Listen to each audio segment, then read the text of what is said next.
भगवान भोले शंकर के सभी भक्तों में जो सर्वश्रेष्ठ भक्त माना जाता है वो पुष्पदत्त जी है और स्वयं नारायण भगवान को भगवान भोले शंकर का श्रेष्ठ भक्त माना जाता है। यद्यपि सारी की सारी सृष्टि का जो पालन वो स्वयं नारायण करते हैं। भगवान नारायण के पास सुदर्शन चक्र है, लेकिन दक्ष प्रजापति के इस यज्ञ के अंदर जब भगवान भोले शंकर ने अपनी जटाओं से एक बाल को उखाड़ करके धरती पे फेंका तो उससे महाकाली और वीरभद्र नाम का गण प्रकट हो गया। और जैसे ही प्रकट हुआ भगवान भोले शंकर ने कहा, जाओ दक्ष प्रजापति का सर धड़ से अलग कर दो। वीरभद्र का और नारायण का युद्ध हुआ था, क्योंकि आशीर्वाद था वीरभद्र के ऊपर भगवान भोले शंकर का। लोग कई बार कहते हैं कि भगवान के गण वीरभद्र ने यज्ञ को विध्वंस किया। अरे यज्ञ का अर्थ क्या होता है? यज्ञ का अर्थ होता है आध्यात्मिक ऊंचाई पाना। यज्ञ 3 प्रकार से होता है। सात्विक यज्ञ होता है, राजसिक यज्ञ होता है या फिर तामसिक यज्ञ होता है। जब आप सामने वाले को नीचा दिखाने के लिए किसी यज्ञ को करते हो तो उसे तामसिक यज्ञ कहा जाता है। जब आप अपनी यश को फैलाने के लिए, अपनी कीर्ति को फैलाने के लिए यज्ञ को करते हो तो उसे राजसिक यज्ञ कहा जाता है कि मेरा मान समाज में बढ़े, मेरी प्रतिष्ठा बढ़े। और जब आप आध्यात्मिक ऊंचाई के लिए, प्रभु की कृपा के लिए यज्ञ को करते हैं तो उसे सात्विक यज्ञ कर रहे हैं। और याद रखना, यज्ञ जो होता है वो हमेशा सात्विक यज्ञ ही श्रेष्ठ माना जाता है और राजसिक यज्ञ उससे थोड़ा निम्न है और तामसिक यज्ञ तो बहुत छोटा माना गया है, जिसमें सामने वाले को नीचा दिखाने के लिए यज्ञ करते हैं। तो दक्ष प्रजापति भगवान भोले शंकर को नीचा दिखाने के लिए ये यज्ञ कर रहा था, कोई आध्यात्मिक ऊंचाई पाने के लिए नहीं। यद्यपि दधीचि ऋषि ने विरोध किया, भगवान भोले शंकर के अभाव में किसी भी यज्ञ को पूर्ण नहीं माना जाता। जब तक भगवान भोले शंकर किसी यज्ञ के अंदर नहीं होंगे वो यज्ञ अधूरा रहता है, कभी भी यज्ञ पूर्ण नहीं होता है। भगवान भोले शंकर के आने से ही यज्ञ पूर्ण होता है। दधीचि ऋषि ने समझाया, दक्ष प्रजापति पर खोपड़ी में कोई बात घुसे नहीं, इसलिए तो खोपड़ी कटेगा। बार बार समझाया, दक्ष प्रजापति को क्रोध आया। दक्ष प्रजापति ने कहा था, जिस यज्ञ के अंदर स्वयं नारायण है, जिस यज्ञ के अंदर दधीचि ऋषि तुम हो, आप जैसे महर्षि के होते हुए उस शिव की क्या आवश्यकता है जिसके पिता का पता नहीं है, जिसके कुल का पता नहीं है। दधीचि ऋषि ने समझाया लेकिन समझे नहीं है। जिसने भगवान भोले शंकर के अपमान को अपने नेत्रों के द्वारा सुना है, याद रखना हर एक को दंड जरूर मिलेगा। जिसने कानों के द्वारा उनके अपमान को सुना है, जिन्होंने आंखों के द्वारा अपमान को देखा है, सबको दंड मिलेगा। दधीचि ऋषि चले गए। इतने में जब सती माता ने अपने शरीर को त्यागा तो सभी ने कहा कि दक्ष, अब भगवान भोले शंकर से तुझे कोई बचाने वाला नहीं है। दक्ष प्रजापति ने कहा, मैं डरता नहीं हूं। क्यों?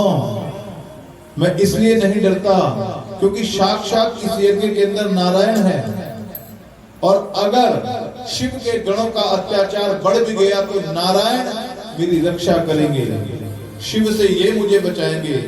लेकिन नारायण ने हाथ जोड़े, क्षमा करना दक्ष, आज मैं तुझे नहीं बचा पाऊंगा। हे भगवान, मैं आपका भगत हूँ, भगत तो है, लेकिन आज इस यज्ञ के अंदर मुझे भी हारना पड़ेगा। क्यों? एक बार शुभ राजा था और दधीचि राजा, ऋषि मुनि। आप सभी जानते हो दधीचि ऋषि, जिन्होंने वृत्रासुर के वध के लिए अपनी हड्डियों को दान दे दिया था, जिसका वज्र बनाया था इंद्र ने। तो राजा शुभ ने कहा दधीचि ऋषि से मैं राजा हूं इसलिए संसार में राजा सर्वश्रेष्ठ होता है, इसलिए सभी को राजा की ही श्रेष्ठ मान लेना चाहिए। दधीचि ऋषि ने कहा यद्यपि लौकिक दृष्टि से देखा जाए तो राजा श्रेष्ठ होता है। आज के समाज के अंदर जो कुछ भी कहो, ये भौतिकवादी युग है, लेकिन अगर हमारे शास्त्रों की दृष्टि से देखा जाए तो ब्राह्मण सबसे श्रेष्ठ होता है। अगर वो अपने कर्मों को करता है, त्रिकाल संध्या करता है, सारे नियमों का पालन करता है, तो दधीचि ऋषि ने कहा ब्राह्मण हमेशा श्रेष्ठ माना जाता है। ये भौतिकवादी जो मर्जी कहे, लेकिन नहीं माने नहीं। राजा ने कहा, शुभ ने राजा सर्वश्रेष्ठ होता है, सभी के लिए भोजन की व्यवस्था करता है, लड़ाई में प्रजा की रक्षा करता है, इसीलिए राजा को श्रेष्ठ मान लेना चाहिए। दधीचि ऋषि ने बार बार समझाया नहीं, ब्राह्मण श्रेष्ठ होता है राजा। लेकिन जब दधीचि ऋषि ने कहा हमारे शास्त्र यही संकेत करते हैं, ब्राह्मणों से मुखमासित बाहु राजन्यकृता पुरु तदस्य जद वैश्य पद्मान मुख शूद्रो अजायत। मुख से ब्राह्मण का, भगवान के मुख से ब्राह्मण का जन्म हुआ है, इसलिए ब्राह्मण श्रेष्ठ माना गया है।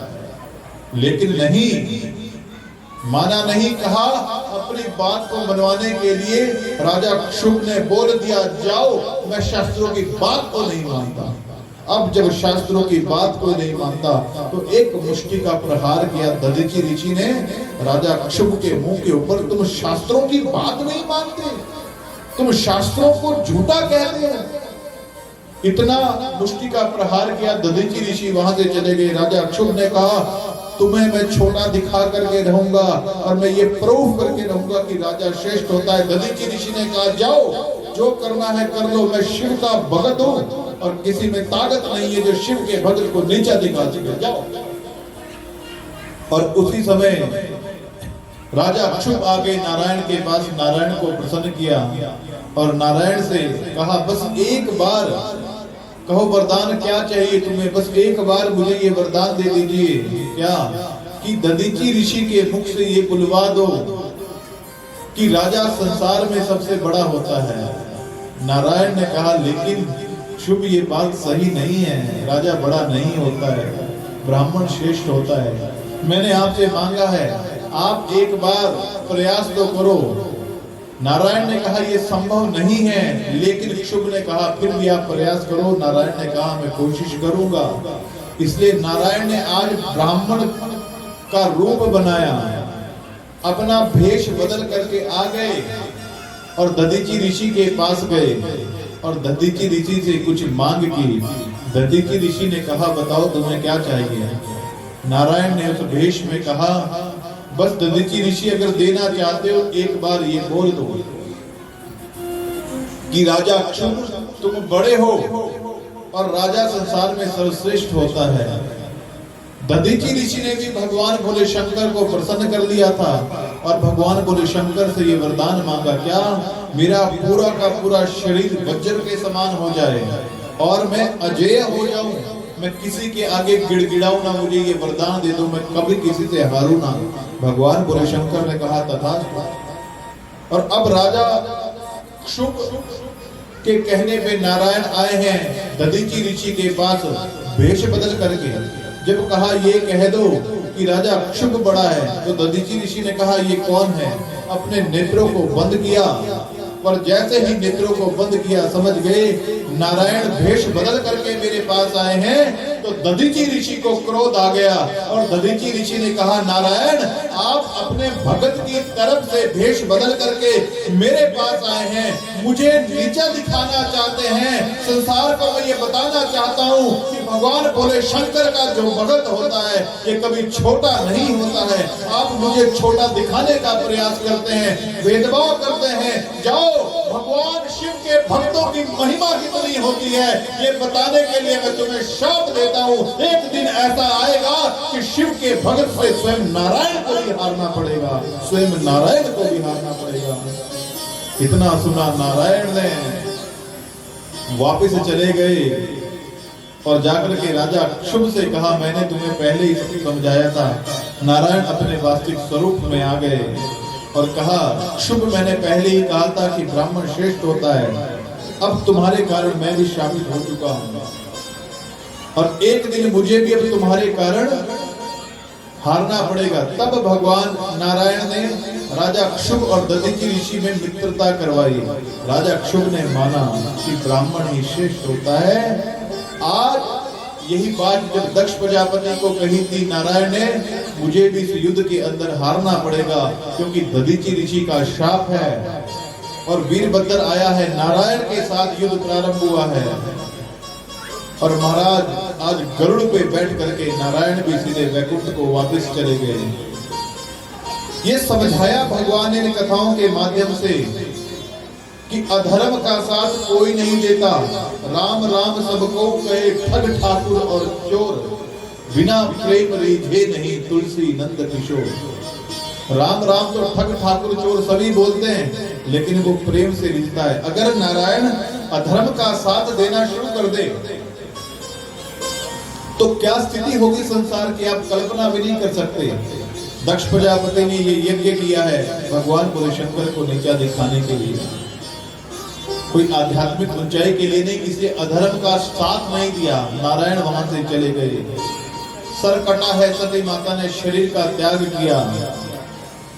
सती माता बिना भगवान बोले शंकर के कभी अलग रह नहीं सकती। अब इसके मूल में जाने का आप प्रयास करोगे, थोड़ा सा इस कथा के ऊपर आप थोड़ा सा ध्यान लगाओगे। हमें ध्यान किस बात का लगाना है? कल की कथाओं में आपने श्रवण किया कि सती माता ने अपने शरीर का त्याग किया और आज ही हम बात कर रहे थे, श्रीमान नितिन जी हमारे पास बैठे थे। आप इस बात को समझने का प्रयास कीजिए। उन्होंने हमसे ये बात कही, कथा में बड़ा आनंद आ रहा है, पर जब सती माता ने शरीर को छोड़ा है, भगवान बोले शंकर से सती अलग हुई है, भले ही थोड़े समय के लिए, तो बड़ी पीड़ा होती है कि क्यों मां भगवान बोले शंकर से अलग हो रही है। देखो इसका मूल कारण क्या है। तो जब बात ये उठी है तो थोड़ा सा पीछे कथा में भी प्रवेश कर लेते हैं। पहले भगवान श्री राम सीता माता की खोज के लिए जंगल के अंदर भटक रहे हैं और रो रहे हैं, हे खगमृग हे मधुकर्षिणी, तुम देखी सीता मृग नहीं, तुमने कहे सीता को देखा। क्या ये वास्तविक रोना है? अगर ये रोना होता वास्तविक, किसी की पत्नी खो जाए उसके बाद वो एकदम से क्या हंस पाएगा? किसी के माता पिता का देहांत हो जाए, कोई अपना प्राण प्रिय आपसे उसका वियोग हो जाए, तो क्या आप हंस पाओगे? आप हंस एक ही कंडीशन में सकते हो, अगर आप रोने का नाटक कर रहे हो और तुरंत आपको हंसना है तो आप हंस जाओगे, क्योंकि आप रोने का तो अभिनय कर रहे हो। वास्तविक रोना तो ये है नहीं, वास्तविक रोना तो ये है नहीं। आप इस बात का भी आप ध्यान दीजिए। हमारे रामचरितमानस में जिन्होंने पढ़ा है, कैकेयी माता को लोग टीवी के माध्यम से देख करके भला बुरा कहते हैं, लेकिन कैकेयी माता कभी भी गलत नहीं थी। अगर आप इतिहास उठा करके देखो तो राम भगवान जितना कैकेयी के समीप रहे उतने कौशल्या के नहीं रहे हैं। प्रभु श्री राम ने ही कैकेयी से कहा था, माँ मैं तुझसे कुछ मांगना चाहता हूँ, क्या आप मुझे दोगे? तो कैकेयी माता ने कहा था, राम कहो तुम्हें क्या चाहिए। जब बचपन के अंदर राम भगवान ने कैकेयी माता के नेत्रों को बंद किया, पीछे से पूछा कौन हूं मैं, तो कैकेयी ने सोचा राम तो गंभीर है, ऐसी चंचलता नहीं कर सकती, ये जरूर भरत ही होगा। बोला भरत है। राम ने कहा माँ तू हार गई, मैं जीत गया, मैं राम हूं। कैकेयी ने कहा हाँ तू जीत गया राम, मैं हार गई, मैं जीत गया हूं, इसलिए तुझसे कुछ मांगना चाहता हूँ। माँ तू मुझे देगी, तू हारी हुई है। हाँ राम मैं जरूर दूंगी, तू मांग, तुझे क्या चाहिए। लेकिन माँ जो मैं मांगने वाला हूँ वो इतना सरल नहीं है, बहुत कठिन है देना। कैकेयी माता ने कहा एक बात बता राम, जो तू मुझसे मांगेगा इसमें लोगों का हित तो होगा। बोले माँ हित नहीं होगा, इसमें तो परम हित होगा। बोला परम हित होगा तो मांग, मुझे क्या चाहिए। कहा माँ देख ले, जो मैं तुझसे मांगने वाला हूँ सारी की सारी जीवन भर भरत मुझसे दूर हो जाएगा। तेरा जो अपना जीवन है हो सकता है तुझे विधवा बन करके रहना पड़े, और राम के 14 वर्ष के वनवास का कलंक हो सकता है तेरे माथे पे पड़ जाएगा। मैं जो मांगने वाला हूं वो सरल नहीं है, तू देगी हाँ राम तू एक बार मान तो सही, दो वरदान तेरे पास पिताश्री के धरोहर स्वरूप है मां। एक वनवास में राजा भरत का राज तिलक मांग लेना और दूसरे वनवास में 14 वर्ष का वनवास मुझे मांग लेना। कैकेयी माता ने भरत के लिए राम को नहीं छोड़ा। कैकेयी को वही गाली दे सकता है जिसने हमारे शास्त्रों का अध्ययन नहीं किया है। हमारा सनातन धर्म कभी भी कैकेयी के ऋण से पूर्ण नहीं हो सकता। कैकेयी ने भरत के लिए राम को नहीं छोड़ा, बल्कि राम के लिए भरत को छोड़ा है, क्योंकि कैकेयी इस बात को जानती है राम 14 वर्ष के लिए जंगल में जाएंगे, जैसे तैसे राम को तो मैं मना लूंगी, लेकिन भरत को मैं नहीं मना पाऊंगी। और जब राम को 14 वर्ष का वनवास मिला, तब से लेकर के मृत्यु पर्यंत तक भरत ने कभी कैकेयी को मां नहीं कहा। इसलिए कैकेयी ने राम के लिए भरत को नहीं छोड़ा, बल्कि राम के लिए भरत को छोड़ दिया, भरत के लिए राम को नहीं छोड़ा। तो कहने का भाव यही है कि अपने माथे के ऊपर कैकेयी ने एक कलंक लिया ताकि राम दिखे। जब तक राज्य में रहे राजा राम कहलाए, लौट करके आए तो मर्यादा पुरुषोत्तम राम कहलाए। इन 14 वर्षों में ही भगवान की ख्याति और ज्यादा बढ़ी है। तो कहने का भाव, वो रोना जो था प्रभु श्री राम का, वो वास्तविक रोना क्यों नहीं था? तुम पावक महु करो निवासा, जो लगे करो निशाचर नासा। जब भगवान ने आक्रमण करना था राक्षसों के ऊपर, तो सीता माता को कहा, पावक माने अग्नि, तुम अग्नि के अंदर प्रवेश कर जाओ जब तक मैं राक्षसों का वध न कर दूं। तो वास्तविक सीता तो अग्नि में प्रवेश कर गई थी, वो तो छाया की सीता है। इसलिए तो बाद में आता है, जब रावण की कैद से छुड़ाया गया तो लक्ष्मण से कहा, जाओ लकड़ियों के टुकड़े इकट्ठे करो, इसके ऊपर इसकी परीक्षा होगी। सीता माता इतने समय तक रावण की कैद में रही है, इसको अपनी पवित्रता की और इसकी अग्नि परीक्षा देनी पड़ेगी। लक्ष्मण जी रो रहे हैं, भैया क्या बात कर रहे हैं, लेकिन बोल नहीं सकते, मर्यादा है। छोटा भाई बड़े को कैसे कहे कि भैया ये मत करो। रामचरितमानस में तो बात की मर्यादा है। इसीलिए अग्नि परीक्षा अंत में हुई। क्यों? इसलिए ताकि तो वो छाया की सीता थी जिसका हरण हुआ। वास्तविक सीता को तो रावण स्पर्श नहीं कर सकता था, भस्म हो जाता। तो इसलिए वो छाया की जो सीता थी वो वापस चली गई, और वास्तविक सीता जो थी वो वापस आ गई, अग्निदेव के संरक्षण में रही। मतलब तो इसलिए ये बात राम भगवान को पता थी, इसीलिए वो जंगल के अंदर भटक रहे थे। हे खगमृग हे मधुकर श्रेणी तुम देखी, सीता मृग तुमने क्या सीते को कहीं देखा? तो ये वास्तविक रोना नहीं था, वो तो अभिनय कर रहे थे, वो नाटक कर रहे थे। इसलिए सती को देख करके हंस गए, जान गए कि ये तो माता सती है, रूप बना करके सीता का आई है। तो कहने का भाव यही है कि ये कलंक कैकेयी ने अपने सर के ऊपर लिया, 14 वर्ष का वनवास हुआ। लेकिन आज सती माता सीता का रूप धारण करके गई है, जानते हो किस लिए? प्रभु भोले शंकर के लिए। अरे जिसे भगवान भोले शंकर अपना आराध्य बोलते हो, अपना गुरु मानते हो प्रभु श्री राम को, अगर सती माता आज ऐसा ना करती तो जनमानस के पास ये संदेश कैसे पहुंच पाता कि राम कोई साधारण साक्षात नारायण का अवतार है। सती माता, अगर राम अभिनय कर रहे थे, आप एक बात समझ लेना, तो इसका मतलब सती माता भी अभिनय कर रही थी। वो भी जानती थी ये नारायण है, बल्कि उसने जानबूझ करके ये शंका की ताकि हम और आप सभी के मन से ये शंका हमेशा हमेशा के लिए दूर हो जाए, इसीलिए शंका की है। और क्योंकि अब सती माता को हिमालय की पुत्री बनकर के आना है, इसलिए भी शरीर का त्याग किया है। और संसार के अंदर हमारा जो रिश्ता होता है वो श्रेष्ठ हो, केवल सीता का रूप धारण करने से, मन ही मन से भगवान भोले शंकर ने परित्याग किया है। तो ये हम सभी के लिए एक अनुशासन दिया है कि हमारा जो जीवन है ये कितना मर्यादित होना चाहिए, कितना मर्यादित होना चाहिए, जिसने केवल रूप बनाने के कारण मन से परित्याग किया। ये हमारे लिए एक लेसन है। और क्योंकि हिमालय ने तपस्या की है, वो चाहता है कि ये जगत जननी जो है ना, सती माता पार्वती, ये मेरे घर में पुत्री रूप में आए, तो पुत्री रूप में आना है तो भैया पहले शरीर को त्यागना पड़ेगा। राम अवतार में भगवान आए तो फिर अब द्वापर में भी आना था, कन्हैया ने तो राम अवतार के बाद वो वापस गए, तो फिर द्वापर में आए ना, आने के लिए जाना तो पड़ेगा। इसीलिए हिमालय तपस्या कर रहा है, और इतनी तपस्या की है, इतनी तपस्या की है, त्रिपुरादह में वर्णन आया है कि हिमालय तपस्या कर रहा है। क्यों? क्योंकि जगत जननी को अपनी पुत्री रूप में देखना चाहता है, और वो चाहता है कि उसका विवाह भगवान भोले शंकर के साथ हो। और उनकी पत्नी का नाम है हिमालय की मैना। और आज वृक्ष से अपने आप को उल्टा लटका दिया, सिर नीचे की तरफ हो गया, नीचे से धुआं जा रहा है। अगर यज्ञ कुंड था नीचे, उससे धुआं निकल रहा है निरंतर, उस धुएं का वो पान कर रहे हैं।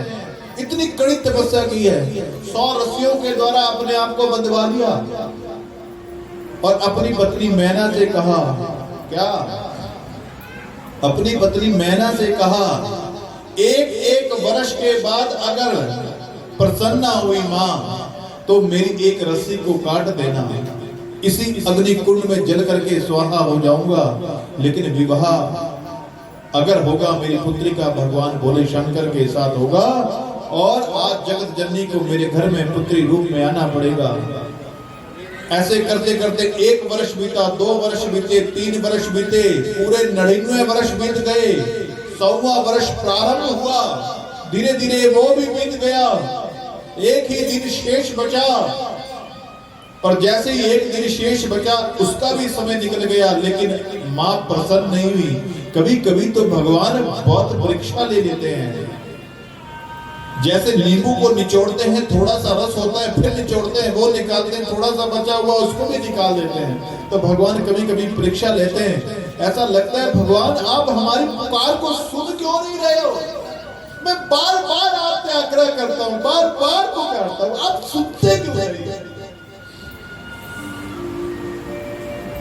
अंतिम क्षण शेष बचा है, उसी समय कहा, मैना ऐसा करो, तलवार से अंतिम रस्सी को भी काट दो। मैना की आंखों में आंसू आने लगे।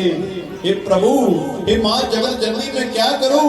मैंने सुना है पुत्र कुपुत्र हो जाते थे, माता कुमाता ना होती, कुपुत्रो जायेगा, कुछ भी कुमाता ना बनती। मैं क्या करूं मां? मेरा पति मुझसे कहता है अंतिम रस्सी को काट दो, पतिव्रता नारी है, नहीं मानूंगी तो उसका खंडन होगा, और अगर काट दिया तो मेरा पति गिर जाएगा अग्नि कुंड के अंदर। लोग क्या कहेंगे? स्वयं अपने हाथों के द्वारा अपने पति को मारा, विधवा हो गई। अरे मैंने, तुम सुनते नहीं हो, मैं कह रहा हूं मेरी अंतिम रस्सी को भी काट दो, मेरा शरीर जल करके स्वाहा हो जाएगा। कितने सुंदर नाम है, मैना, सुनैना, सुकीर्ति। देखो ये जगत जननी परांबा उन्हीं के घर में बेटी बन करके आती है। मैना का अर्थ क्या है? एक बार श्वेता द्वीप में होने वाले यज्ञ के अंदर दक्ष प्रजापति की पुत्री का नाम है स्वधा, और स्वधा का विवाह हुआ है पितरों के साथ, और इनकी 3 पुत्रियां हैं, मैना, धन्या और कलावती। श्वेत द्वीप में होने वाले यज्ञ में एक बार आकाश मार्ग से ये पितृ कन्याएं आई तीनों, और इन्होंने भी उस यज्ञ में भाग लिया। सनक, सनंदन, सनातन, सनत कुमार, ये चारों ऋषि हैं। 5 वर्ष के बच्चे होते उतने दिखाई देते हैं, लेकिन ब्रह्मा की बनाई हुई सृष्टि के प्रथम मानसिक पुत्र हैं। पर 5 वर्ष के निर्वस्त्र रहते हैं, दिगंबर रहते हैं, तन पे वस्त्र धारण नहीं करते। कई युग बीत गए, लेकिन इनकी उम्र नहीं बढ़ती है, ना इनका शरीर छूटता है। तो जैसे ही आए उस श्वेत द्वीप के अंदर, सभी खड़े हो गए, ऋषि मुनि बड़े बड़े हाथ जोड़े, उन्हें प्रणाम किया।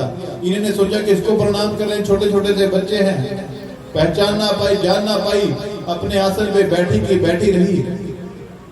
सनत कुमार को क्रोध आ गया। सनत कुमार ने कहा, तुम्हें बड़ा अभिमान है अपने ऊपर, पितृ कन्या हो, संतों के सम्मान की बात है, ये हमारे व्यक्तिगत सम्मान की बात नहीं है। जाओ, तुम्हें अभिमान है, हम तुम्हें श्राप दे देते हैं, जाकर के तुम मृत्यु लोक में जाओगे और नरकन्या हो जाओगी पितर कन्या से। अब पितर पत्नी से तुम नर कन्या के रूप में जन्म लोगी। तीनों रोने लगी, हाथ जोड़े। तब सनत कुमार ने कहा, लेकिन तुम्हारे यहाँ साक्षात जगत जननी पुत्री रूप में प्रकट होगी, ये वरदान है। आज यही तीनों कन्या समय के अनुसार इनके नाम बदल गए और यही बनी है मैना, एक बनी है सुनैना और एक बनी है सुकीर्ति। मैना जिसके यहाँ पार्वती ने जन्म लिया, मैना जिसमें अहंकार लेश मात्र भी ना हो, मैं ना मैं हूं ही नहीं। सुनैना, सु माने सुंदर नयन हो, जिसके नयन हमेशा भगवान के दर्शनों के लिए तरसते हो, उसके दर्शन के अभिलाषी हो, उसका नाम है सुनैना, जिससे सीता माता प्रकट हुई है। और तीसरी है सुकीर्ति, जिसके जीवन में कलंक लेश मात्र भी ना हो, अपकीर्ति ना हो, चारों और यश पैदा हुआ हो। उनके यहाँ जन्म हुआ श्री राधा रानी का। तो ऐसे ही इनका अवतार होता है। आज मैना ने प्रार्थना की जगत जननी से, ही मां आप हमारी पुकार को सुन लो। लेकिन उसी समय हिमालय ने कहा, अरे देवी देरी मत करो, इस रस्सी को काटो, 100 भी रस्सी कटेगी, मैं अग्नि कुंड में जाऊंगा, जल करके स्वाहा हो जाऊंगा, अगला जन्म मेरा होगा। फिर से उसी जन्म में वहीं से ही पूजा प्रारंभ करूंगा, जगत जननी को पुत्री रूप में दर्शन करने के लिए। फिर अगला जन्म होगा, हर जन्म जन्मांतर तक तप करूंगा, लेकिन जब तक जगत जननी मेरे घर में पुत्री रूप में नहीं आती, मैं रुकूंगा नहीं। जल्दी करो मैना, जल्दी करो। आंखों को बंद किया मैना ने, अपनी तलवार को जैसे ही उठाया है, उस रस्सी के ऊपर मारने लगी। साक्षात जगत जननी वहां प्रकट हो गई। उन्होंने मैना के हाथ को पकड़ लिया और बोला, मैना मैं तुम्हारी भक्ति से बहुत प्रसन्न हूँ, मांगो तुम्हें क्या वरदान चाहिए। उसी समय हिमालय ने कहा, भगवान हम चाहते हैं आप हमारे घर के अंदर पुत्री बन करके आए। लेकिन जगत जननी ने कहा, मैं संसार की माँ हूँ, संसार की जननी हूँ, मैं किसी की पुत्री कैसे बन सकती हूँ। तो हिमालय ने कहा, लेकिन माँ आपको करुणामयी भी कहा गया है, आप करुणा करती हो, भगत की इच्छाओं को पूर्ण करती हो। मेरी ये इच्छा है आप मेरे यहाँ पुत्री रूप में आना। बड़ी सुंदर प्रार्थना की है, भर दे झोली है मेरे भोले बाबा, है मेरी माँ। आज प्रार्थना की है माँ को मनाने के लिए भगवान बोले शंकर से, किसने, और माता से, साक्षात हिमालय ने और मैना ने। बड़ा प्यारा था।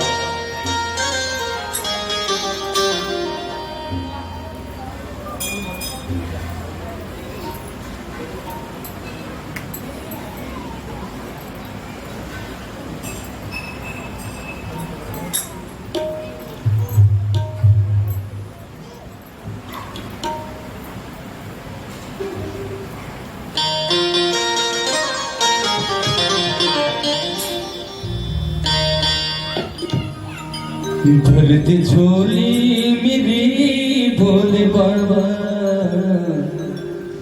बन के आया मैं तेरा सवारी। भर दे झोली मेरी भोले बाबा, बन के आया मैं तेरा सवारी। भर दे झोली मेरी भोले बाबा, बन के आया मैं तेरा सवारी। झोली मेरी भोले बाबा, बन के आया मैं तेरा सवारी। सारी दुनिया को सब कुछ लुटा कर, सारी दुनिया को सब कुछ लुटा कर, द्वारे आया मैं तेरा सवारी।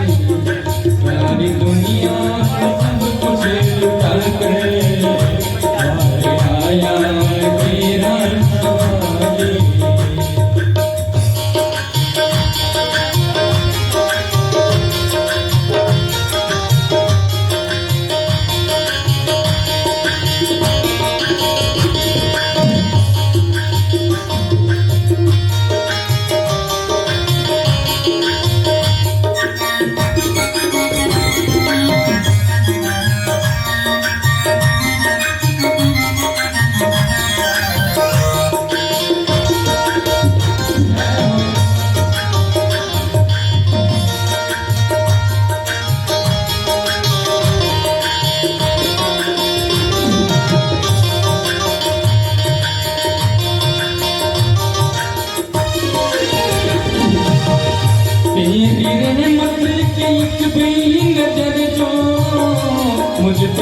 जाए जो बोले तेरी रहमत एक दिन नजर जो मुझ पे हो जाए जो बोले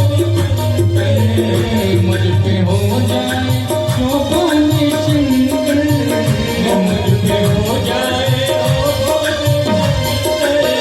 वो पाप कट जाए जन्मों के मेरे रह जाऊं मैं बस तेरा बनकर रह जाऊं मैं बस तेरा बनकर रह जाऊं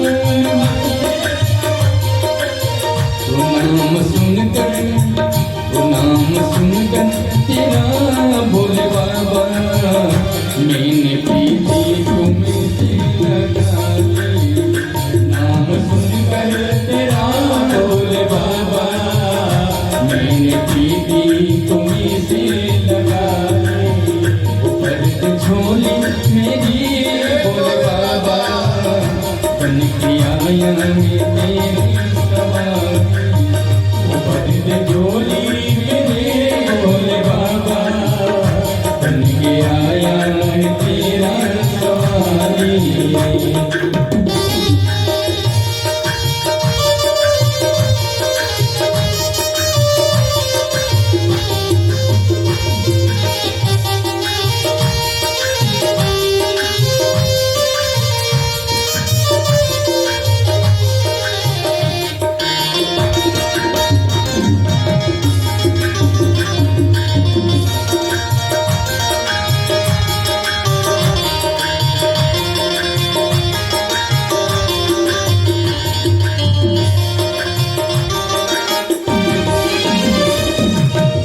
सारी सृष्टि तुम में समाई सारी सृष्टि में तू ही समाया हो सारी सृष्टि में तू ही समाया सारी सृष्टि में तू ही समाया तू ही गोरी की पृथ्वी बनाकर खुद ही आकाश में सजाया खुद ही आकाश बन कर के छाया तू ही आकाश बन कर के छाया उड़ाल शमशान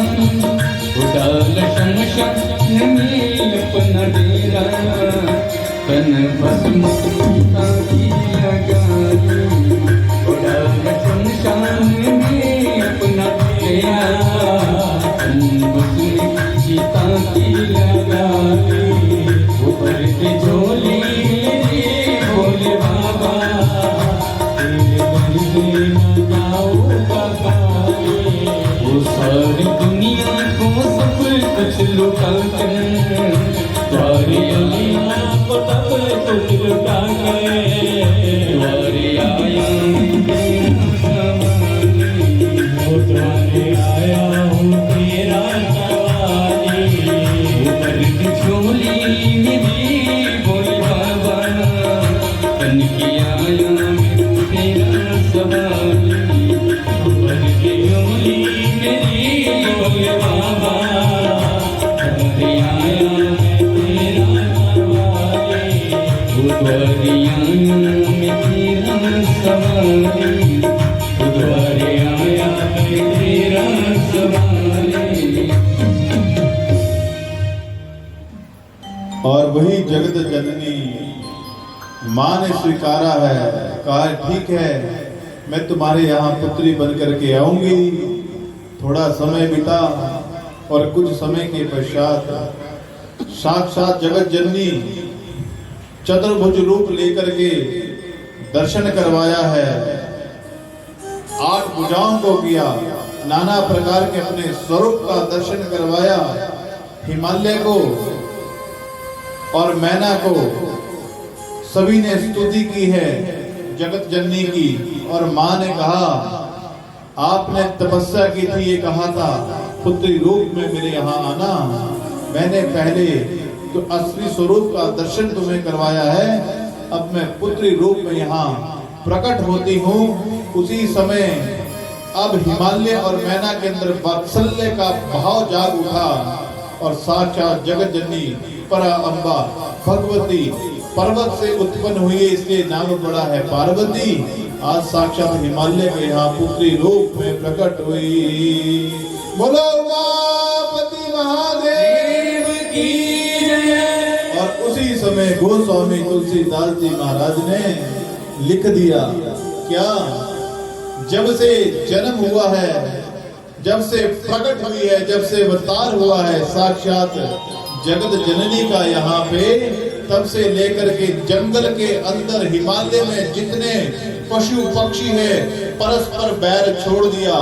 कैसे सर्प और चूहा जो है वो एक साथ रहता है, बिल्ली साथ में रहती है, गौ माता शेर एक साथ ही रहते हैं, सारे के सारे जितने भी पशु पक्षी थे सभी ने एक दूसरे के साथ बैर छोड़ दिया और उस पर्वतों पे बड़े प्रेम से और भाव से रहने लगे। गोस्वामी जी भी वर्णन करते हैं, जब ते उमा शहर गृह जाई, जब से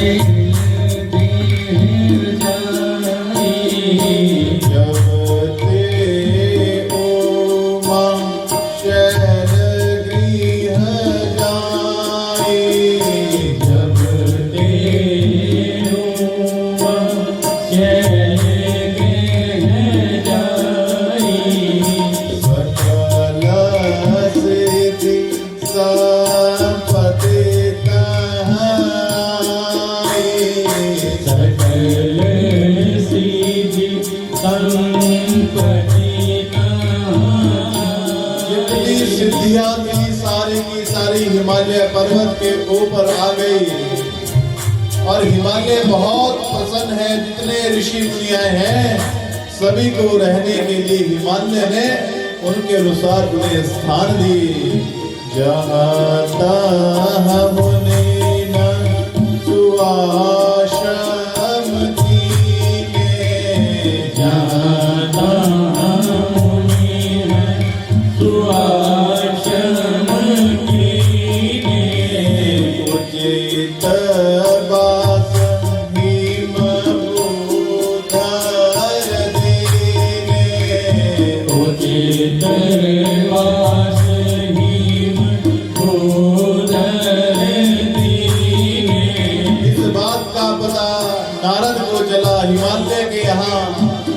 किसी का जन्म हुआ है और वहां पर जितने पशु पक्षी थे उन्होंने परस्पर बैर छोड़ दिया है।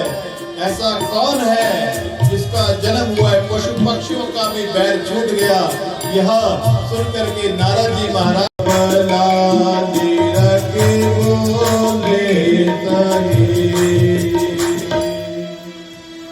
रोती हुई भगवान बोले शंकर के पास आई, हे प्रभु आपका नाम आशुतोष है, आशुन शीघ्रम तुष्यति आशुतोष।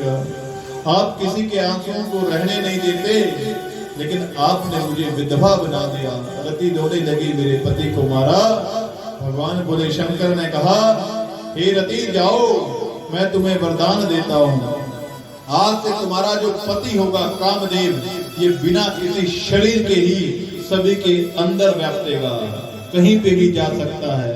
केवल जो भगवान की शरण में है उनके पास इसका प्रभाव नहीं पड़ेगा। बाकी बिना शरीर के ये सभी के अंदर व्याप्त होगा। और द्वापर के अंदर भगवान श्री कृष्ण का जब अवतार होगा तो मिलन तुम्हारा किसके साथ कब होगा? भगवान श्री कृष्ण के पुत्र प्रद्युम्न के रूप में कामदेव आएंगे, तब उस समय तुम्हारा मिलन उनके साथ होगा। ये तुम्हारे मिलने की युक्ति है।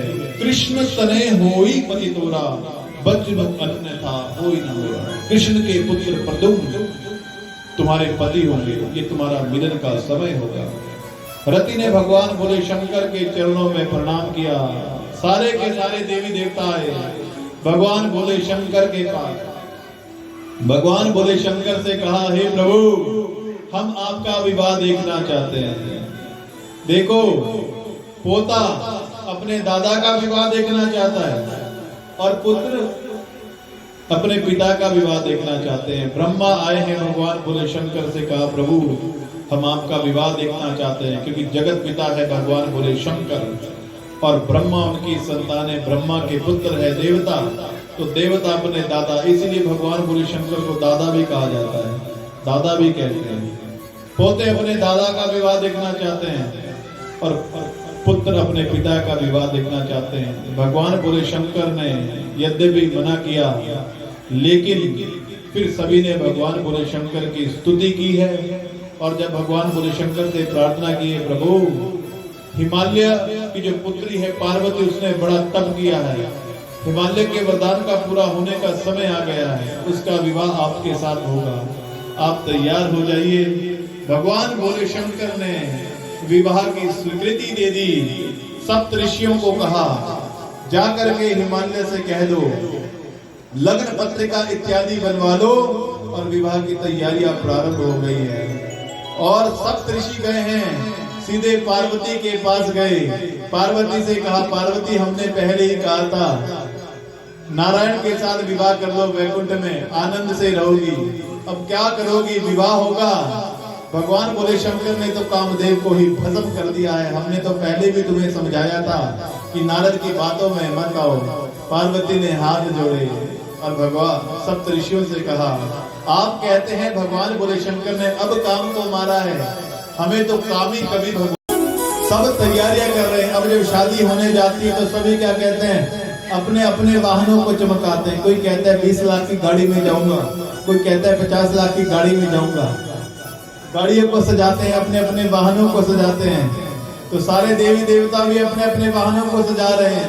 कैसे आज महाराज नारायण प्रसन्न है, बोले भोले बाबा की बारात में जाना है, इसलिए अपने बाहर गरुड़ को स्वयं चमका रहे हैं, खूब नहला रहे हैं, खूब दुला रहे हैं, भोले बाबा की बारात में जाना है। यहाँ महाराज देखो यमराज जी भी बारात में जाने के लिए तैयार है, अपने वाहन भैंसे को खूब चमका रहे हैं, काला काला भैंसा खूब रगड़ रहे हैं, भैंसा परेशान है, भगवान क्या हो गया है, अरे बारात में चलना है, गोरे हो जाओ बिल्कुल, ये सारा काला चमड़ा अब गोरा हो जाए, क्यों, क्योंकि भगवान बोले शंकर की बारात में जाना है।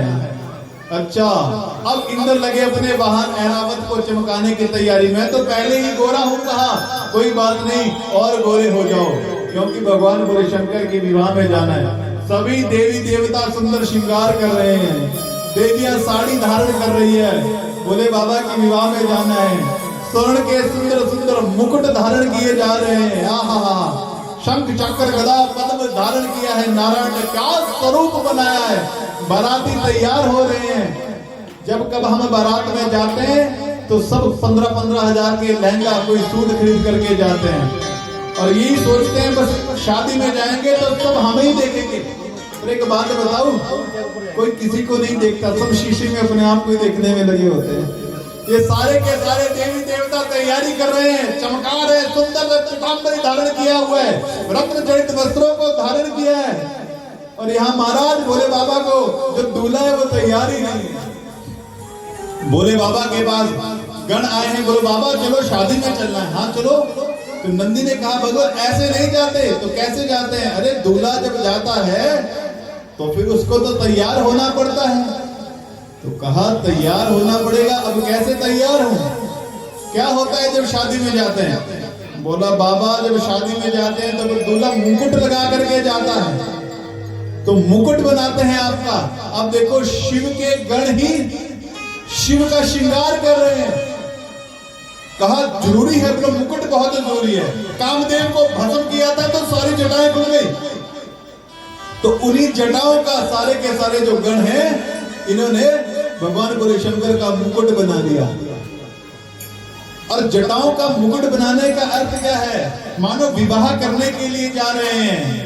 ये जटाएं क्या है, ये झंझट है। विवाह करने जाओगे, भगवान मानो हमें समझाना चाहते हो तो भैया दाम्पत्य जीवन के अंदर कभी अच्छा भी होगा, कभी बुरा भी होगा, सुख भी होगा, कभी दुख भी होगा, बहुत सारे झंझट आएंगे विवाह करने के लिए जा रहे हो, लेकिन उन झंझटों से डरना नहीं है, हाय हाय हाय हाय हाय, बल्कि उन झंझटों को ही भगवान बोले शंकर ने जटाएं क्या है, बोला झंझट है, इसने उन जटाओं का ही ताज बना लिया, उन जटाओं का ही मुकुट बना लिया।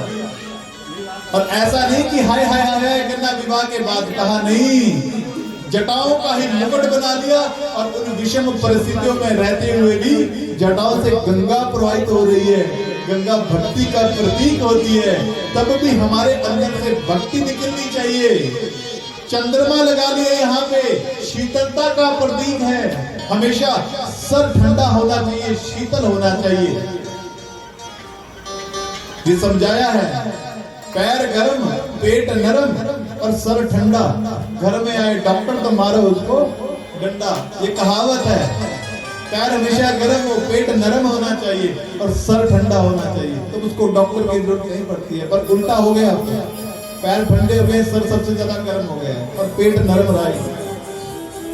अब सब उल्टा हो गया, क्योंकि धैर्य नहीं है किसी के अंदर, पेशेंस नहीं है। जरा जरा सी बात पे कोर्ट कचहरी की धमकियां देता है इंसान, मरने मारने को तैयार हो जाता है। बाबा ने कहा चलो अब तैयारी हो गई, बोला ऐसे नहीं जाता दूल्हा, बोला फिर कैसे जाता है? अब महाराज मुकुट को तो धारण कर लिया, पर आगे वो लगाते हैं ना सेहरा, मुंह के आगे लगाते हैं कि नहीं सेहरा, सेहरा भी लगाना पड़ता है भगवान को कहा, तो सेहरा क्या करे, सेहरे का इंतजाम क्या करे? गणों ने कहा आप चिंता मत करो, हम अभी करते हैं। पतले पतले से बहुत सारे सांपों को पकड़ करके लेकर के आए और उन सारे के सारे सांपों का मुंह एक सांप से बांध दिया और पूंछ ऐसे लटका दी नीचे और भगवान की जटाओं के अंदर फंसा दिया और ऐसे सेहरा नीचे लग गया। कहा अब ठीक है? कहा नहीं भगवान ऐसे नहीं जाते, जब बारात में जाते हैं तो कैसे जाते हैं?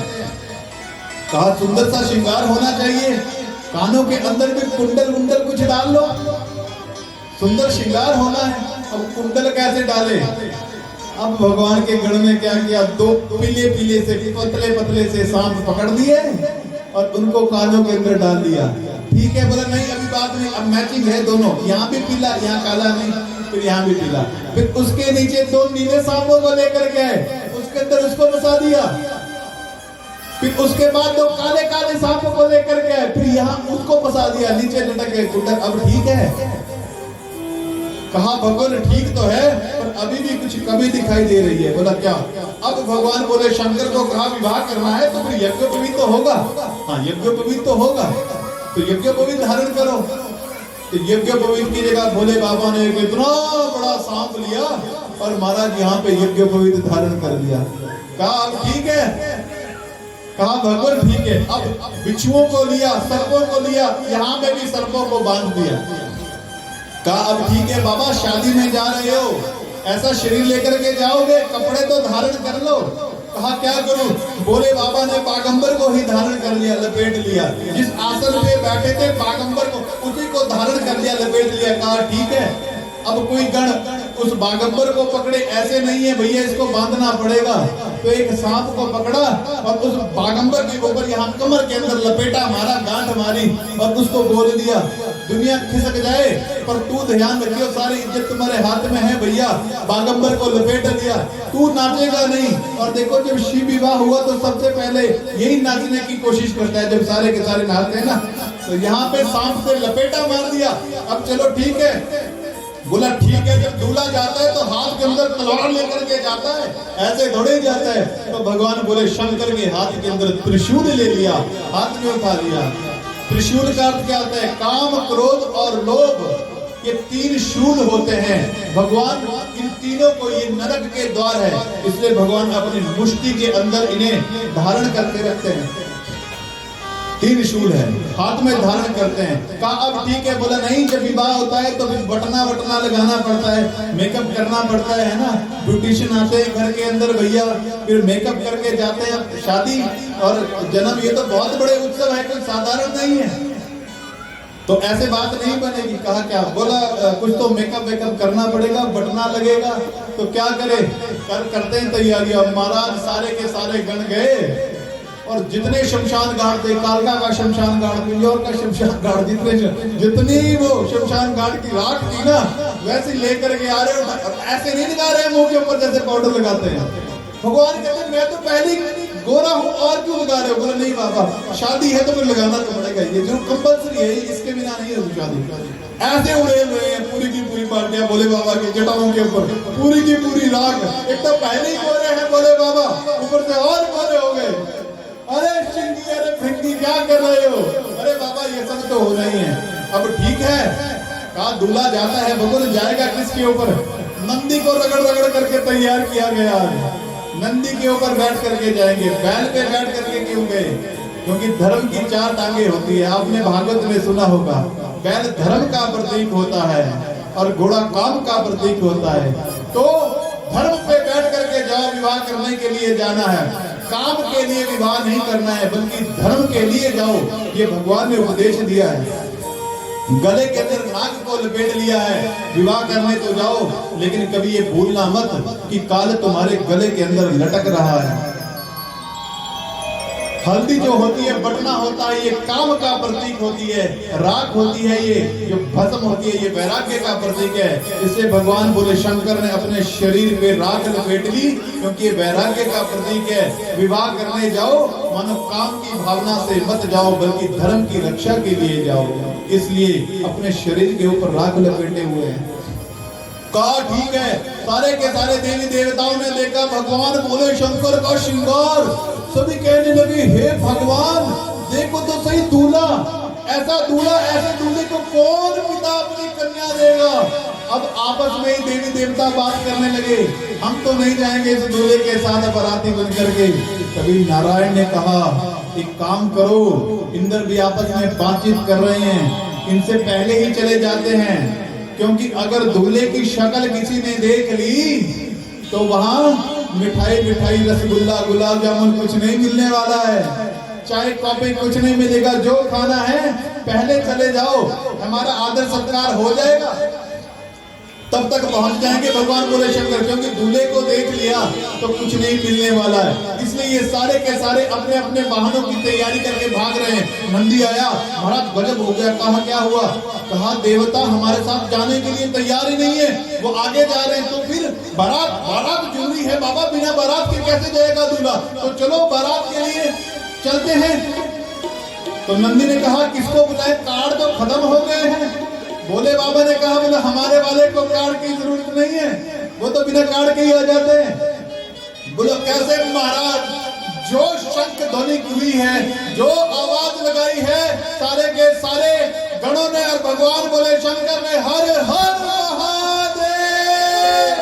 जितने भी शमशान घाट थे, उन शमशान घाट कालका का हो, धर्मपुर का हो, शिमला का हो, दिल्ली का हो, बॉम्बे का हो, मणिकर्णिका का हो, काशी का हो, उत्तर काशी का हो, सारे के सारे शमशान घाटों के अंदर बाबा ने आवाज लगाई, भूत प्रेत पिशाच निशाचर हाकिनी डाकिनी चुड़ैल राक्षस कुष्मांड बेताल किन्नर, सारे के सारे आदम बाबा की बारात में चलना है। और जैसे ही सुना है, सारे के सारे शमशान घाटों से भूत उड़ उड़ करके आने लगे। लेकिन तुलसी महाराज कहते हैं, हे 88,000 शब्दकाधीशो, इन भूतों का दर्शन करो।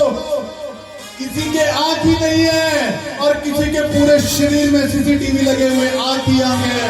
महाराज किसी को एक ही आंख है और किसी को पीछे भी आंख लगी हुई है, किसी का एक ही मुख है, किसी को 4-4 मुख लगे हुए हैं। तो आपत्ति क्या है? कहा 4-4 मुख लगे हैं। बोला जाएंगे बाहर रोटी खाने के लिए तो कौन से आगे मुंह के आगे पत्थर डालनी है, क्या पता चलेगा हिमालय को? कोई बहुत होता है तो कोई अंदर पिचका हुआ है, किसी का पेट पीठ में लगा हुआ है, किसी का मुंह पीछे की तरफ है, भैया पता ही नहीं चल रहा है। किसी को हाथ ही नहीं है, किसी का धड़ ही धड़ चल रहा है और किसी का सर ही सर चल रहा है। महाराज सारे के सारे भूत प्रेतों को देखा तो वर्णन कर दिया,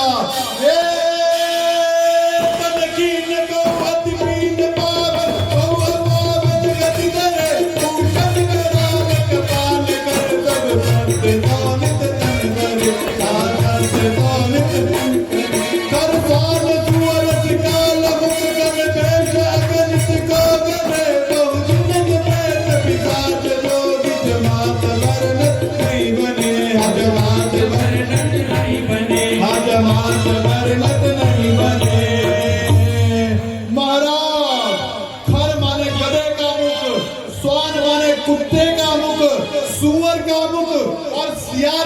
मुख, और इन चारों के मुख की विशेषता क्या है?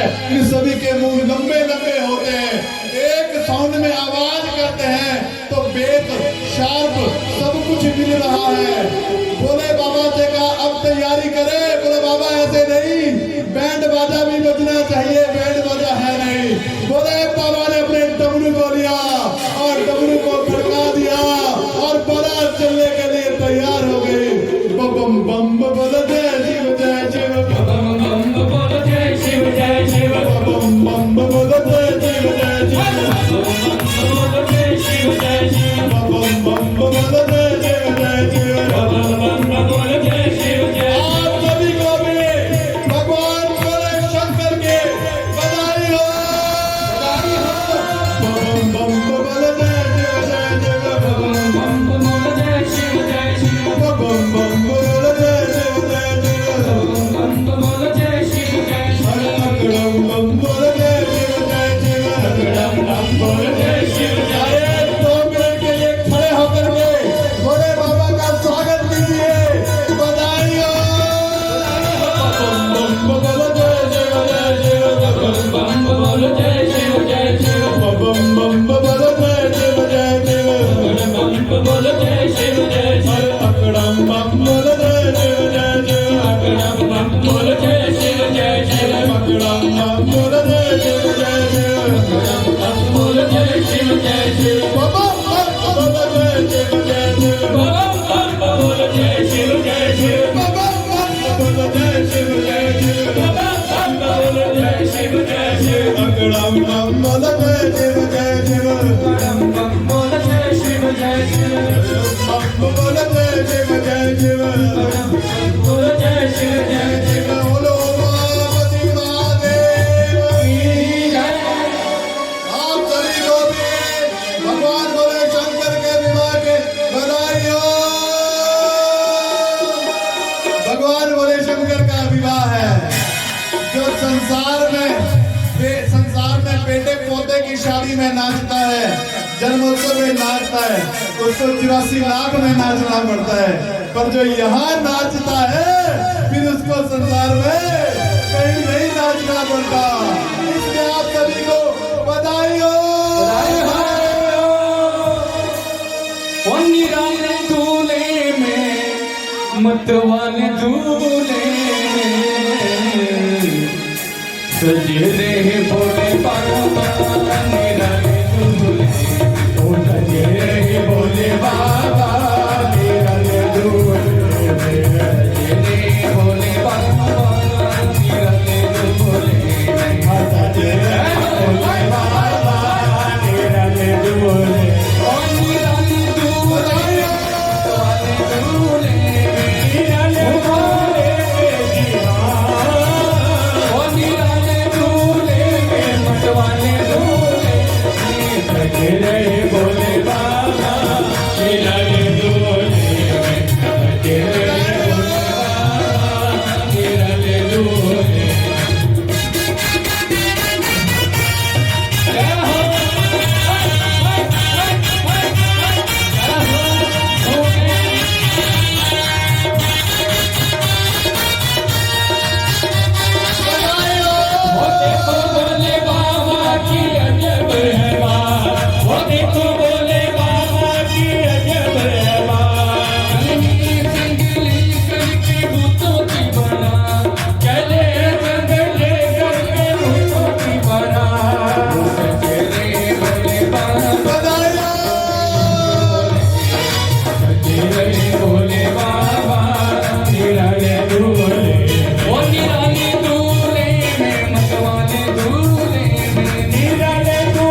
रहे भोले बाबा निराले डोले सजे रहे भोले बाबा निराले डोले ओ निराले डोले में मतवाले डोले निराले डोले में मतवाले डोले सजे रहे भोले बाबा निराले डोले सजे रहे भोले बाबा निराले डोले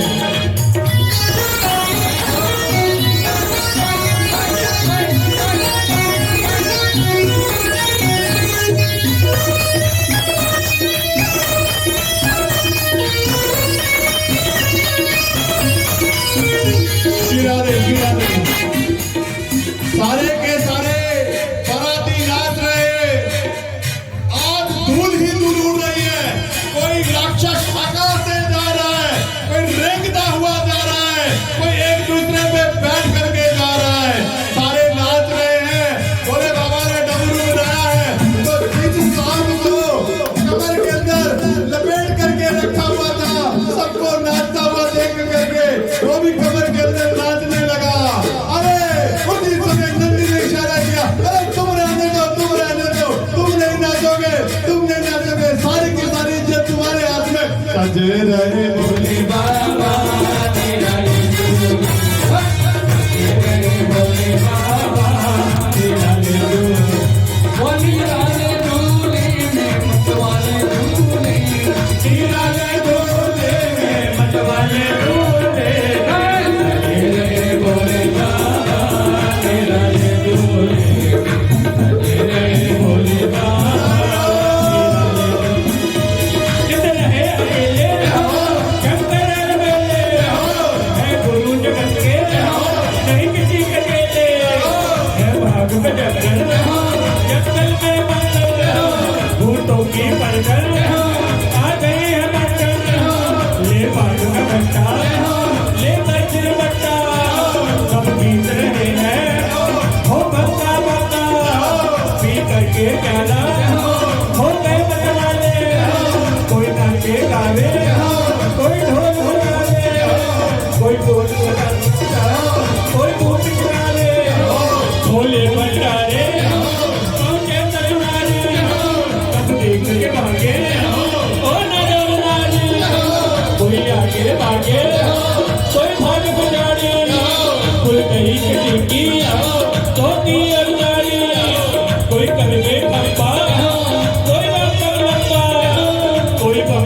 बोले कोई बोले भूतों की लेके डोली चले हैं चतुरा भूतों की लेके डोली चले भूतों की लेके डोली चले हैं चतुरा भूतों की लेके डोली चले हैं चतुरा कि भोले दिगंबर हो बैल पे सवार भोले दिगंबर हो बैल पे सवार सजे रहे भोले बाबा निराले डोले सजे रहे भोले बाबा निराले डोले सजे रहे भोले बाबा निराले डोले सजे रहे भोले बाबा निराले डोले निराले डोले में निराले डोले में निराले डोले में निराले डोले में सजे रहे भोले बाबा निराले डोले सजे रहे भोले बाबा निराले डोले सजे रहे भोले बाबा निराले डोले सजे रहे भोले बाबा निराले डोले बोलो उमापति महादेव की जय अब कोशिश करो, जगह बनाओ, यहीं पे बैठ जाओ, बैठ जाओ, बैठ जाओ, थोड़ी सी देर की बात है। थोड़ा पीछे हो गए जी, पीछे हो गए, बैठ जाओ, बैठ जाओ। थोड़ा पीछे हो गए।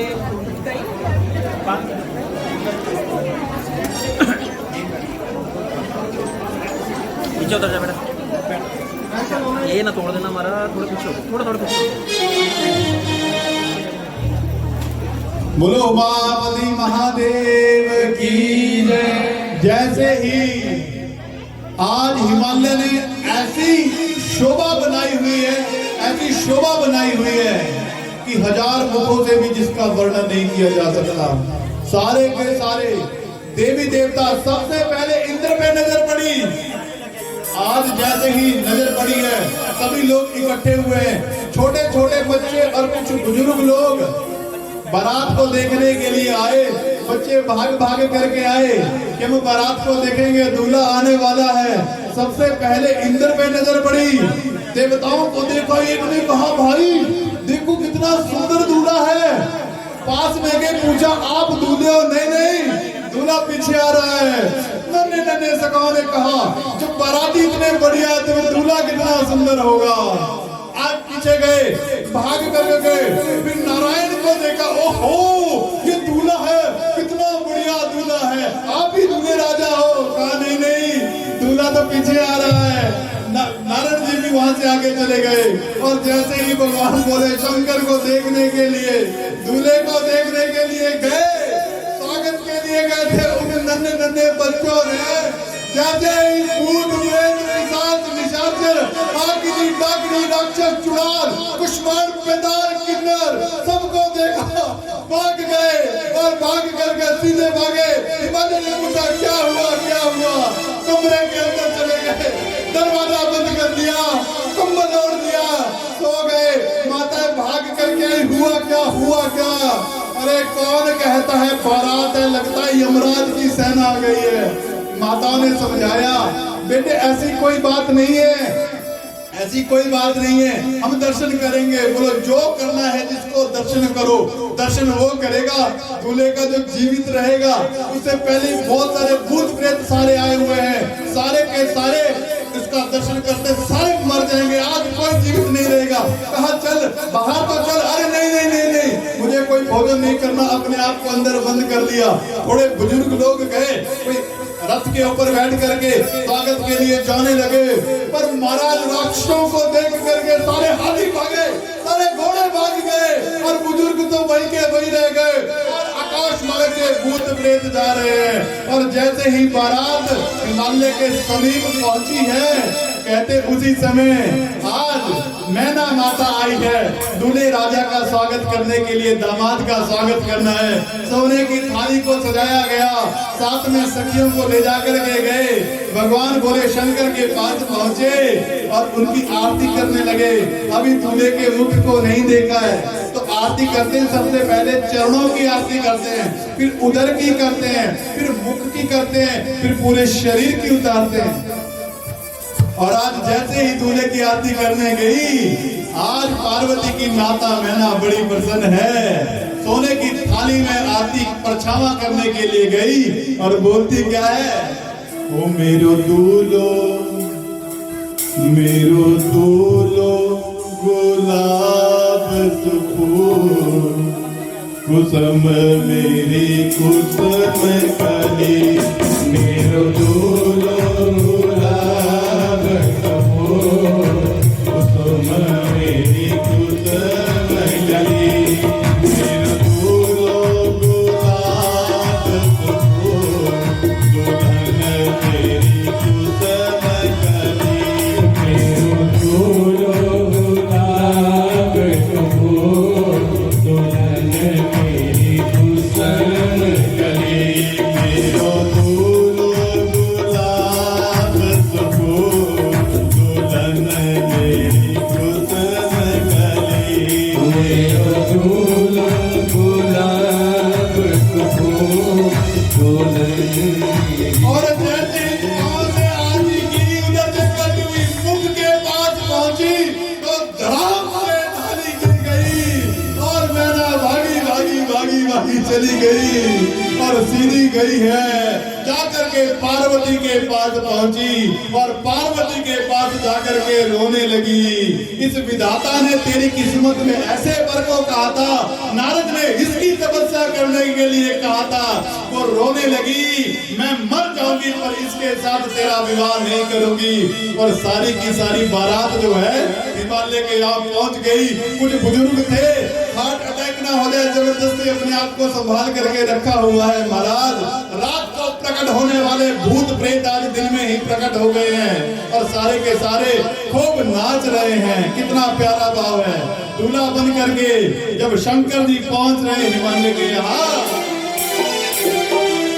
वो दूल्हा बन करके शंकर चले, वो दूल्हा बन करके शंकर चले, शंकर हिमाचल की जाना गजब हो गया, शंकर हिमाचल की जाना गजब हो गया। वो दूल्हा बन करके शंकर चले, वो दूल्हा बन करके शंकर चले।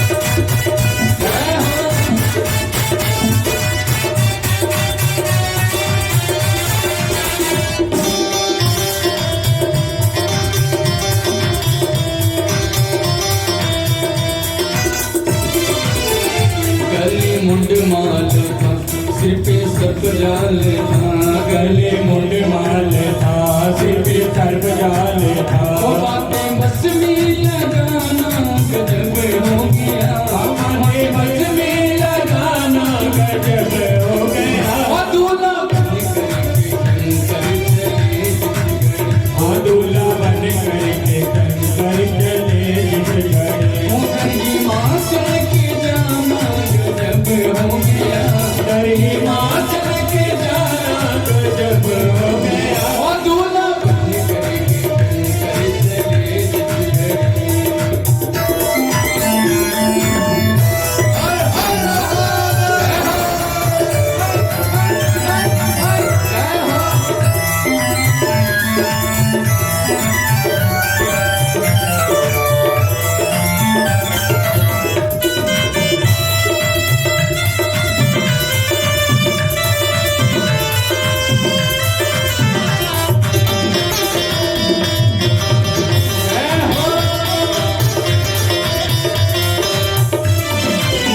वो शंख बजने लगे, देव सजने लगे, शंख बजने लगे, देव सजने लगे। ओ तेरा दीप कुछ हो मचलने लगे, ओ तेरा दीप कुछ हो मचलने लगे। और शिवजी ने फूक मारी भी गुल में कभी, शिवजी ने फूक मारी भी गुल में कभी। और शिव का डमरू वो शिव का डमरू बजाना गजब हो गया। वो दूल्हा बन करके शंकर चले, वो दूल्हा बन करके शंकर चले। वो हिमाचल की जाना गजब हो गया, हिमाचल की जाना गजब हो गया। वो दूल्हा बन करके शंकर चले, दूल्हा बन करके ओ शीश गंगा चढ़ी भांग झोली भरी, शीश गंगा चढ़ी भांग झोली भरी। नारिया देखती शिव के छत पर खड़ी, नारिया देखती शिव को छत पर खड़ी। आंख सबकी खोली रह गई, आंख सबकी खोली रह गई। वो चांद का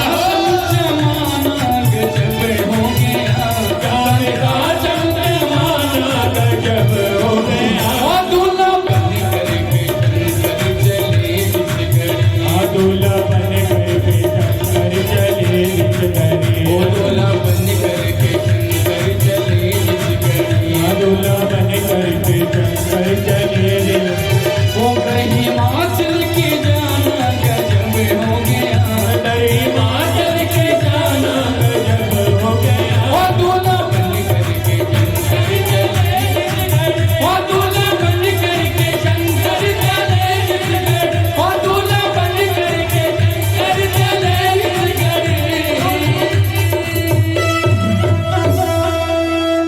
मैना माता पार्वती के पास बरोई है, कसकीन बरु बौराह विधि जेहि तुम ही सुंदरता दई।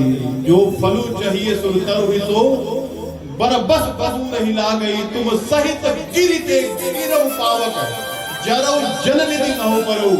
घर जाओ अब जसु हो जग जीवत विवाह ना हो करो। अरे विधाता की मती लगता है बावली हो गई थी।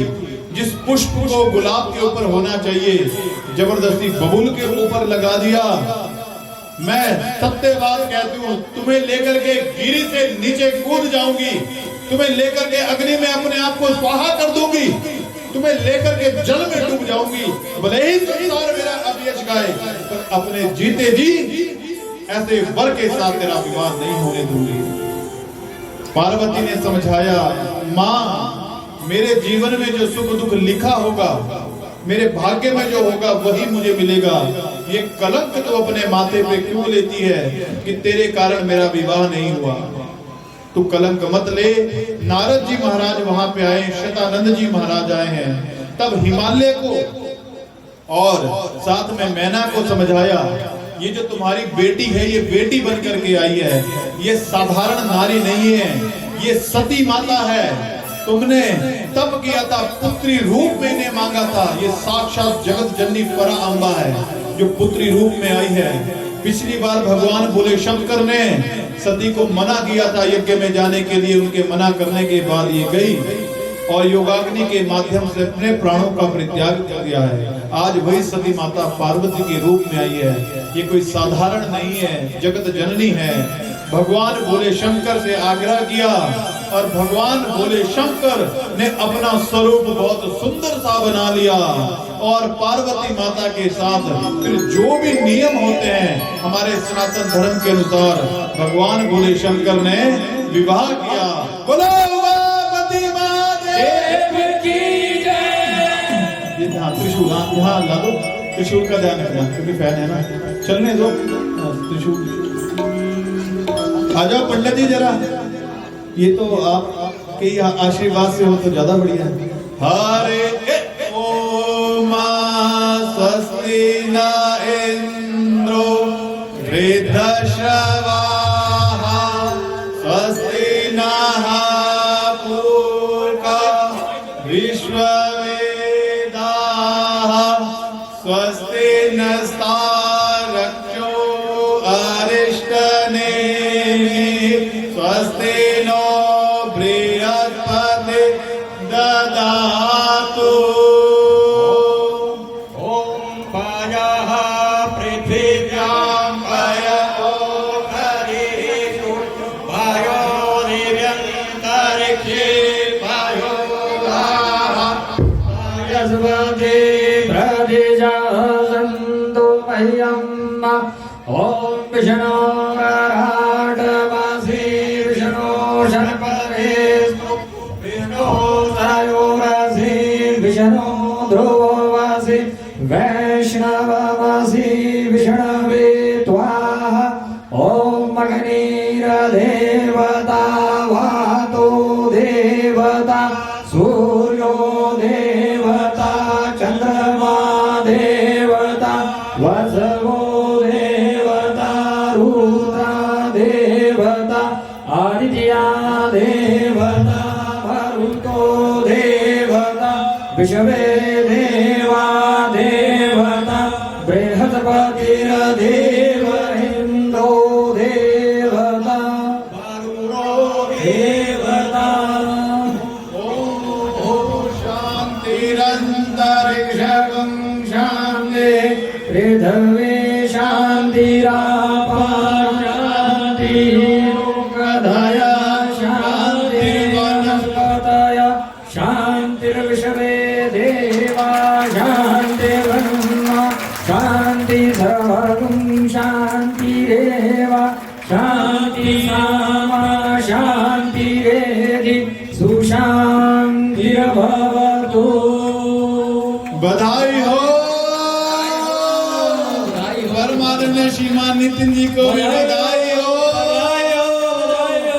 परमादरणीय श्री लाखराम पंडित जी को भी बधाई हो। श्रीमान खुशदेव जी को भी बधाई हो। परमादरणीय श्रीमान सुभाष जी को भी बधाई हो।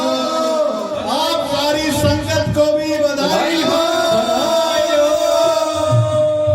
न पीने का शौक था न पिलाने का शौक था, न पीने का शौक था न पिलाने का शौक था, हमें तो सिर्फ नजरें मिलाने का शौक था और गलती से नजरें मिला बैठे उन्हीं से हो जिन्हें नजरों से मिलाने का शौक था। वो बिन पिए नशा हो जाता जो नाचना चाहता है वो खड़ा हो जाए। वो बिन पिए नशा हो जाता है जब सूरत देखो भोले की। वो बिन पिए नशा हो जाता है जब सूरत देखो भोले की।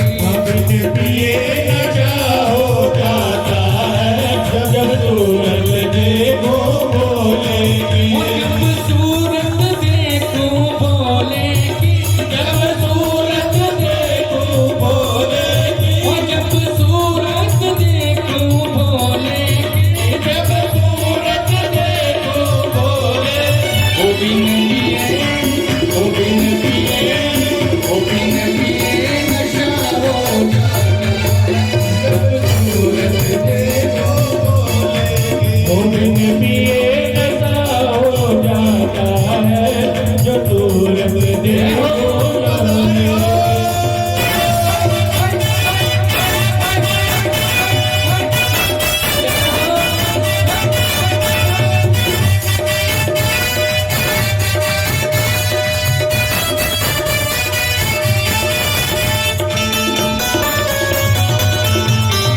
जय भोले।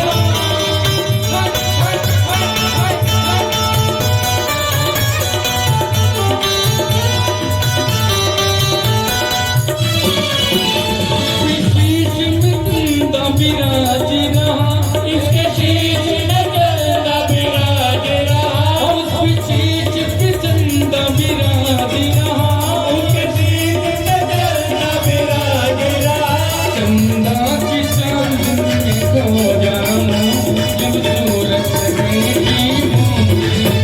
चंदा की चांदनी में खो जाओ जब सूरत देखो भोले की। वो बिन पिए नशा हो जाता जब सूरत देखो भोले।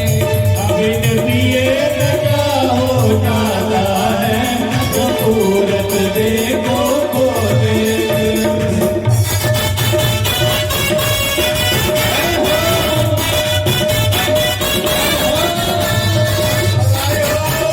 बधाई हो।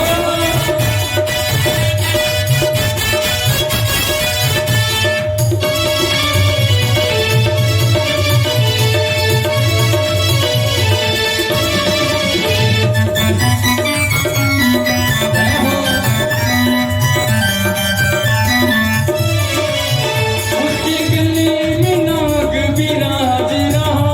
उसके गले में नाग विराज रहा। उसके गले में नाग विराज रहा। उसके गले में नाग विराज रहा। नागों की लहर में खो जाऊं जब सूरत देखूं भोले। नागों की लहर में खो जाओ जब सूरत देखो भोले की। वो बिन पिए नशा हो जाता है जब सूरत देखूं भोले की। ओ बिन पिए नशा हो जाता है जब सूरत देखो भोले की। जय हो।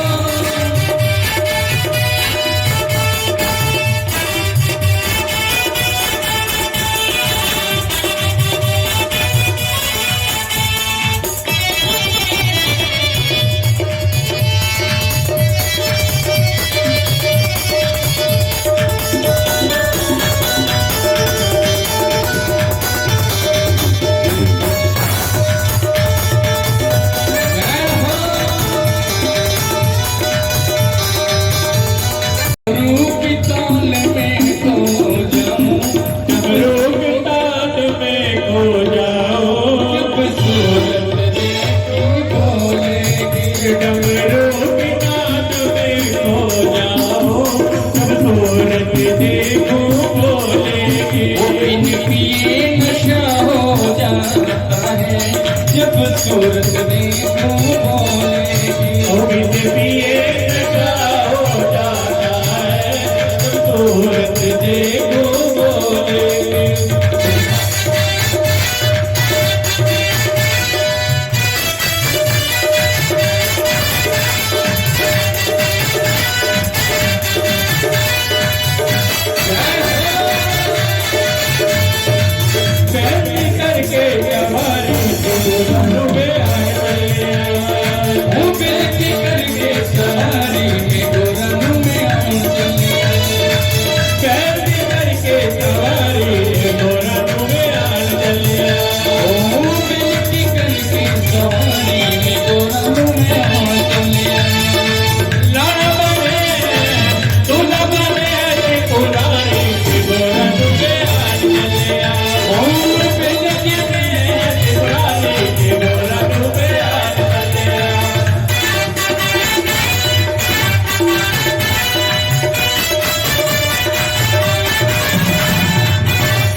गुरु के ताल में खो जाऊं सूरत देखो भोले।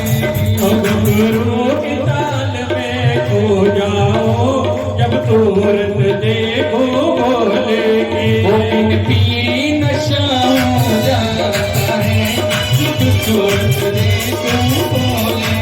ये बिन पिए नशा हो जाता है जब सूरत देखो भोले की।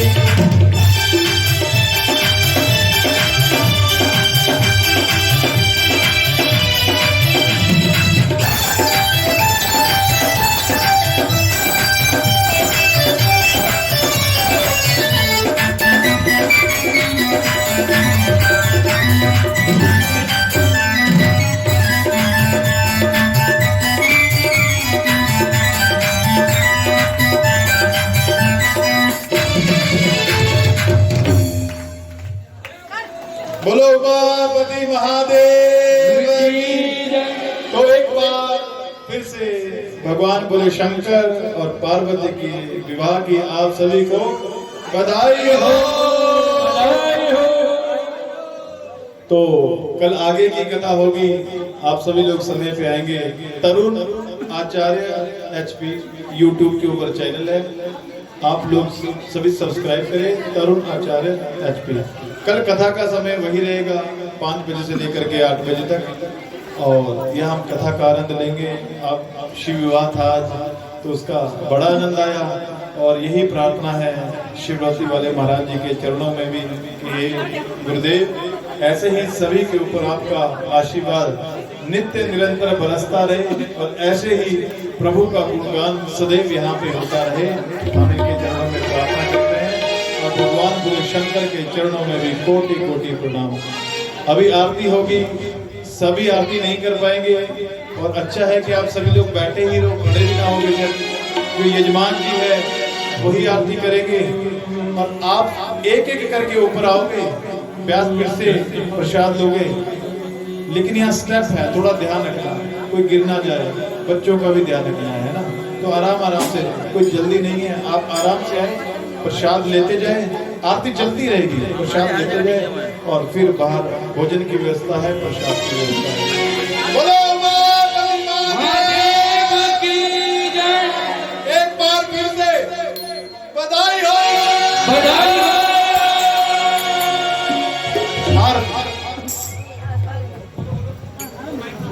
ठीक है।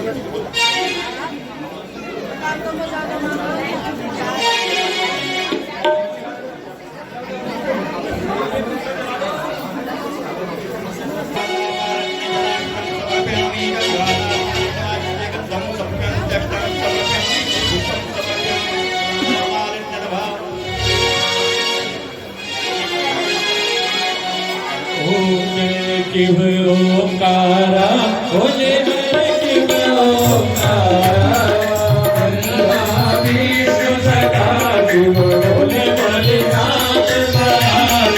हर रागे गौरा ओम हर हर हर हर एकानंद चतुरानन पंचानन राधे। भोले पंचानन राधे।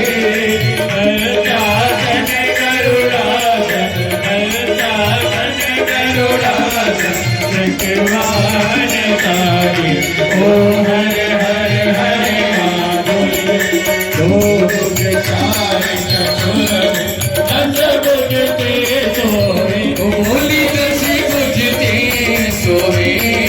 तीनों रूप निरखता शंकर रूप निरखता। त्रिभुवन जन बोए ओम हर हर हरे महादेव। अखिमाला बनमाला मुंडे माला धारी। भोले मुंडे माला धारी। चंदन दिगंत सोए। चंदन दिगंत सोए। भाले सखीदारी ओम हर पीतांबर पीतांबर बागंबर अंगे। भोले बागंबर अंगे। कनकाधिप ब्रह्मा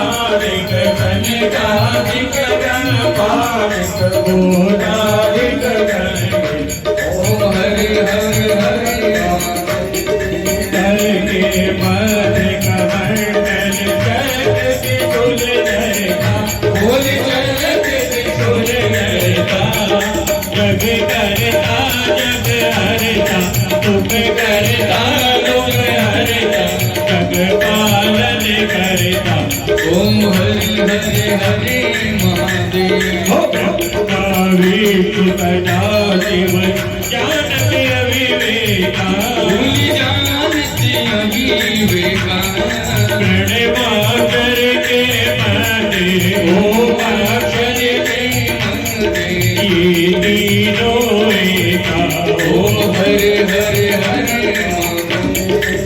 काशी में विश्वनाथ विराजत नंदी ब्रह्मचारी भोली नंदी ब्रह्मचारी अनित उठ भोग लगावे शंकर जी की महिमा गावे महिमा तिवारी ओम हरे हरे हरे महादेव त्रिगुण स्वामी जी की आरती जो कोई नर गावे भक्ति प्रेम सहित गावे जय शिवानंद स्वामी मन भजत हरे हरे मैं वाचित बल गावे ओम हरे हरे हरे गावे ओम जय शिव ओंकारा बोले जय शिव ओंकारा बोला पार्वती का प्यारा बोला गंगा चोट वाला बोला डमरू बजाने वाला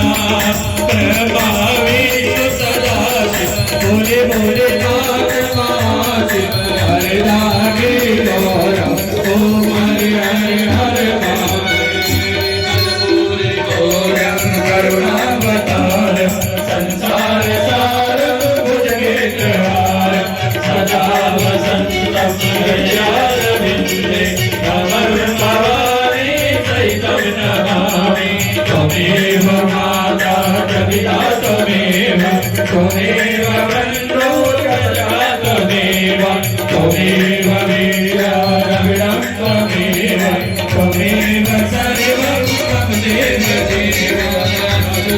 केशवं राम नारायण कृष्ण दामोदरं वासुदेवं हरे श्रीधरं माधवं गोपिका वल्लभं जानकी नायकं श्रीरामचन्द्रं भजे राधिका नायकं कृष्णचन्द्रं भजे सर्वे भवन्तु सुखिनः सर्वे सन्तु निरामयाः सर्वे भद्राणि पश्यन्तु मा कश्चित् भवेत्। पूर्णमदः पूर्णमिदं पूर्णात् पूर्णमुदच्यते पूर्णस्य पूर्णमादाय पूर्णमेवावशिष्यते।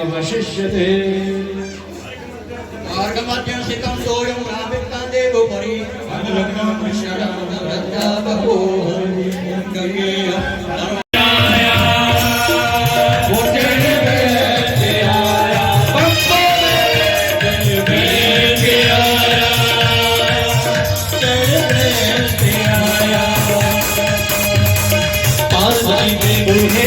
शिवा ने राज सजाया ओ पार्वती ने भूए रखे शिव ने जान बजाया ओ राधा देखो लाड़ा ओ राधा देखो लाड़ा चढ़ बैल पे आया चढ़ बैल पे आया चढ़ बैल पे आया चढ़ बैल पे आया